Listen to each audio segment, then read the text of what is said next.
नमस्कार, SBT news में आपका स्वागत है। पेश है 26 दिसंबर सोमवार सुबह 6:15 बजे राजस्थान की बड़ी खबरें।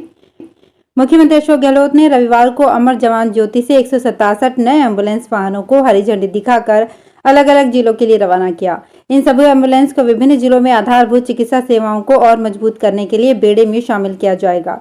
इसके साथ ही मुख्यमंत्री ने एम्बुलेंस निरीक्षण मोबाइल एप्लीकेशन का भी विमोचन किया।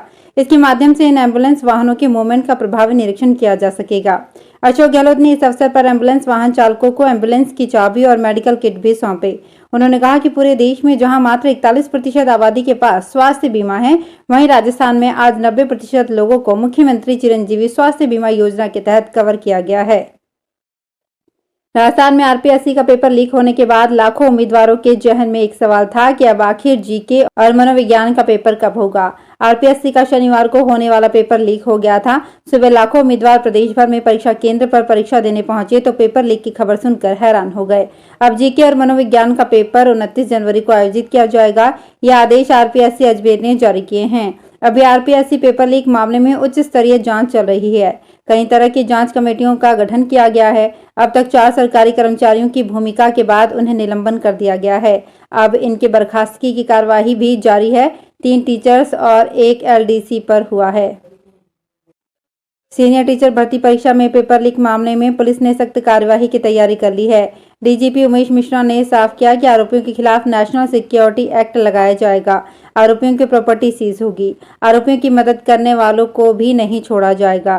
पुलिस ने अब तक मामले में 45 स्टूडेंट समेत 49 लोगों को गिरफ्तार किया है। इधर गिरफ्तार किए गए 45 स्टूडेंट्स में से 43 जालोर जिले के रहने वाले हैं। एक स्टूडेंट बीकानेर और जोधपुर का है। पकड़े गए स्टूडेंट्स में 6 लड़कियां भी शामिल हैं।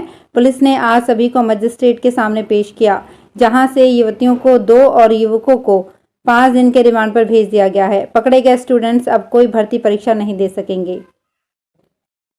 अजमेर के ऐतिहासिक आना सागर झील में नगर निगम ने डबल डेकर क्रूज चलाने की तैयारी कर ली है। करीब 5 करोड़ रुपए में तैयार किया जा रहा है। अगले साल फरवरी महीने में क्रूज की चलने की संभावना है। इसके लिए करीब 66.5 लाख रुपए में 10 साल के लिए ठेका दिया गया है। क्रूज में सीटों की संख्या 150 रहेगी। इसके लिए रूट नगर निगम तय करेगा। सफर के लिए रेट ठेकेदार तय करेगा, लेकिन इस रेट का अनुमोदन नगर निगम की ओर से किया जाएगा। राजस्थान के माउंट आबू में उत्तर पश्चिमी हवाओं के प्रभाव से प्रदेश में शीतलहर का असर जारी है, जिससे रात के साथ ही दिन में भी ठिठुरन बढ़ गई है। प्रदेश के हिल स्टेशन माउंट आबू में शनिवार की रात सीजन की सबसे सर्द रात रही। माउंट आबू में लगातार इस सर्दी के सीजन में पहली बार तापमान माइनस में गया है। माउंट आबू में रविवार सुबह तापमान -5 डिग्री सेल्सियस रहा। इससे पहले लगातार 3 दिन तक तापमान जमाव बिंदु पर स्थिर रहा था।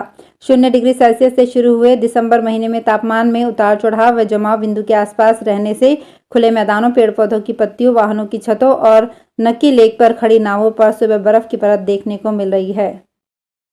राजस्थान में गत कई वर्षों से अपनी मांगों को लेकर संघर्ष कर रहे प्रदेश के राशन डीलर्स का 27 दिसंबर को महासम्मेलन आयोजित किया जाएगा।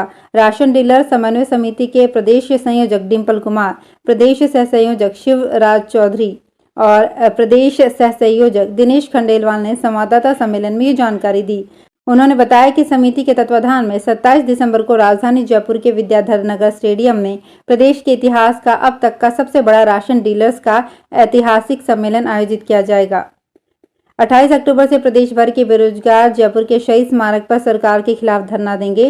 राजस्थान बेरोजगार एकीकृत महासंघ के पदाधिकारियों ने कहा कि प्रदेश में हर भर्ती परीक्षा का पेपर लीक हो रहा है, लेकिन शासन और प्रशासन आंख मूंद कर बैठा है, जिसकी वजह से लाखों युवाओं का भविष्य खतरे में आ गया है। ऐसे में गूंगी बहरी सरकार को जगाने के लिए एक बार फिर हम जयपुर से आंदोलन की शुरुआत करेंगे। मनी लॉन्ड्रिंग केस में तिहाड़ जेल में बंद दिल्ली के मंत्री सत्येंद्र जैन की सुविधाएं घटा दी गई है। जैन के सेल से कुर्सी, टेबल और दरी भी हटा दी गई है। अब उनकी सेल में सिर्फ टीवी है। ये सजा उन्हें कुल 15 दिन के लिए मिली है। इस दौरान वो किसी से भी मिल भी नहीं पाएंगे। उन पर जेल मैनुअल के उल्लंघनों का आरोप है। उपराज्यपाल वीके सक्सेना की ओर से गठित कमेटी की सिफारिशों के बाद ये फैसला लिया गया है। चीन में कोरोना के नए वेरिएंट के बाद भारत में कोरोना वायरस का खतरा बढ़ता जा रहा है। देश में भी राज्य सरकारें सतर्क हो गई है और इससे निपटने की तैयारियों में जुट गई है। सरकार अभी से कोरोना के खतरे को लेकर अलर्ट मोड पर आ गई है। राजस्थान के मुख्यमंत्री अशोक गहलोत ने राज्य में वैश्विक महामारी कोरोना से लड़ने के लिए तैयारी पूरी बताते हुए कहा है कि कोरोना की चाहे कैसी भी स्थिति आए, उसे मुकाबला करने को राज्य तैयार है। बूंदी क्षेत्र के किसानों की इस बार पत्ता गोभी की फसल ने कमर तोड़ दी है। क्षेत्र के किसानों ने बड़ी उम्मीद के साथ बाजार से महंगे दामों में पत्ता गोभी का बीज खरीदकर नर्सरी में पौध तैयार कर खेतों में 3 माह पूर्व पत्ता गोभी की फसल लगाई थी। लेकिन इन दिनों सब्जी मंडियों में किसानों को पत्ता गोभी की पैदावार के दाम नहीं मिलने से औने पौने दामों पर बेचने पर मजबूर होना पड़ रहा है, जिसके चलते किसानों की मेहनत की लागत भी नहीं निकल पा रही है। जबकि पिछले वर्ष पत्ता गोभी की पैदावार सब्जी मंडियों में ऊंचे दामों पर बिकने से क्षेत्र के किसानों को अच्छा मुनाफा हुआ था। राजस्थान में शीतलहर चलने से ठिठुरन बढ़ गई है, जिससे पिछले 2-3 दिन से जिले भर में लोगों की दिनचर्या बदल गई है। माउंट आबू में तो लगातार 3 दिन से न्यूनतम तापमान जमाव बिंदु पर होने से सुबह शाम कड़ाके की ठंड पड़ने लगी है। यहाँ खुले मैदानों, पेड़ पौधों और वाहनों की छतों पर ओस की बूंदें बर्फ की परत के रूप में जमने लगी है, जिससे लोगों की दिनचर्या बदल गई है। इधर सर्दी के तेवर तीखे होने से मंदिरों में भी भगवान को शीतलहर से बचाव के लिए खास प्रबंध किए जा रहे हैं। देश के कई हिस्सों में घना कोहरा पड़ रहा है। इसके साथ ही जगह जगह पर इंटरलॉकिंग का काम भी हो रहा है। ऐसे में लगातार गाड़ियां रद्द हो रही है। इसी कड़ी में भिवानी सिटी स्टेशन पर नॉन इंटरलॉकिंग कार्य एवं कोहरे के कारण रोहतक भिवानी रोहतक रेल सेवाओं को रद्द किया गया है। उत्तर पश्चिम रेलवे के मुख्य जनसंपर्क अधिकारी कैप्टन शशि किरण ने इस संबंध में जानकारी दी है। राजस्थान में झुंझुनू जिले की पिलानी पंचायत समिति के प्रधान बिरमा संदीप रायला के खिलाफ जिला परिषद के मुख्य कार्यकारी अधिकारी को दिए अविश्वास प्रस्ताव पर बहस के लिए 9 जनवरी को पंचायत समिति सदस्यों की बैठक बुलाए जाने का आदेश जारी कर दिया गया है। आदेश के अनुसार 9 जनवरी को सुबह 11 बजे पंचायत समिति सदस्यों की बैठक के आयोजन से संबंधित व्यवस्था करने तथा जरूरी निर्वाचन सामग्री उपलब्ध करवाने हेतु विकास अधिकारी को निर्देशित किया गया है। जयपुर के सीतापुरा स्थित जेईसीसी में चल रहे जयपुर ज्वेलरी शो के तीसरे दिन भी भारी संख्या में ज्वेलरी लवर्स दिखे। इनमें न सिर्फ जयपुर वासी बल्कि एयर एंड पर जयपुर घूमने आए कई बाहरी पर्यटक भी दिसंबर शो के नाम से प्रसिद्ध जेजेएस का पार्ट बने। विजिटर्स ने यहां स्टॉल ओनर्स के साथ विभिन्न प्रकार की ज्वेलरी की जानकारी प्राप्त कर इसकी खरीदारी भी की। झालावाड़ में बिजली चोरी रोकने के लिए अब जयपुर डिस्कॉम की ओर से स्मार्ट मीटर लगाए जा रहे हैं। शहर में अभी तक 50% ही मीटर लगे हैं। अभी भी करीब 6500 मीटर लगाए जाने बाकी हैं। मीटर के लगने से एक और जहां बिजली चोरी में राहत मिलेगी, वहीं आम उपभोक्ता को भी मीटर रीडर की मनमानी के साथ साथ कई तरह की जानकारी मिल सकेगी। जयपुर डिस्कॉम झालावाड़ के सहायक अभियंता अजय सोनी ने बताया कि डिस्कॉम की ओर से झालावाड़ शहर में करीब 14,000 स्मार्ट मीटर लगाए जाने का काम शुरू कर दिया गया है।